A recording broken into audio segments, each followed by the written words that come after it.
যুক্তরাষ্ট্রের নৌবাহিনীর প্রধান জন ফেলান পদত্যাগ করেছেন। পেন্টাগন জানিয়েছে তার পদত্যাগ তাৎক্ষণিকভাবেই কার্যকর হয়েছে। পেন্টাগনের মুখপাত্র শন পার্লেন সামাজিক যোগাযোগ মাধ্যমে জানান, ফেলানের দায়িত্ব ছাড়ার সিদ্ধান্ত সঙ্গে সঙ্গেই কার্যকর হয়েছে। তার স্থলাভিষিক্ত হিসেবে নৌবাহিনীর উপসচিব হাংকাও সাময়িকভাবে দায়িত্ব পালন করবেন। বিবিসির প্রতিবেদনে বলা হয়েছে, নৌবাহিনী আনুষ্ঠানিকভাবে পদত্যাগের কারণ জানায়নি, তবে মার্কিন গণমাধ্যমে জাহাজ নির্মাণ সংক্রান্ত বিষয় নিয়ে প্রশাসনের ভিতরে মতবিরোধের ইঙ্গিত দেয়া হয়েছে। পার্নেল ফেলানের জন্য কৃতজ্ঞতা জানিয়েছে মার্কিন নৌবাহিনী। কয়েক সপ্তাহ আগে প্রতিরক্ষামন্ত্রী পিট হেগসেথ সেনাবাহিনীর চিফ অব স্টাফ র্যান্ডি জর্জকে পদত্যাগের নির্দেশনা দেন।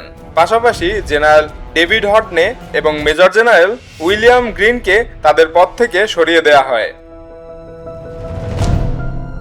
বিবিসি জানায়, পেন্টাগনে যোগ দেওয়ার পর থেকে হেগসেথ এক ডজনের বেশি জ্যেষ্ঠ সামরিক কর্মকর্তাকে অপসারণ করেছেন। নৌবাহিনীর প্রধানের দায়িত্বের মধ্যে নীতি প্রণয়ন, নিয়োগ, প্রশিক্ষণ, সরঞ্জাম সরবরাহ, বাজেট তদারকি এবং নৌযান ও স্থাপনা নির্মাণ ও মেরামত অন্তর্ভুক্ত। হাংকাও 2025 সালের অক্টোবরে উপসচিব হন। তিনি 25 বছরের অভিজ্ঞতা সম্পন্ন নৌবাহিনীর সাবেক সদস্য।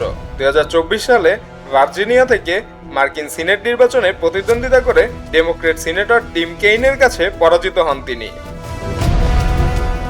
এই পরিবর্তনের সময় হোয়াইট হাউস জানিয়েছে, প্রেসিডেন্ট ইরানের বন্দরগুলোতে যুক্তরাষ্ট্রের অবরোধ অব্যাহত রাখার সিদ্ধান্তে সন্তুষ্ট।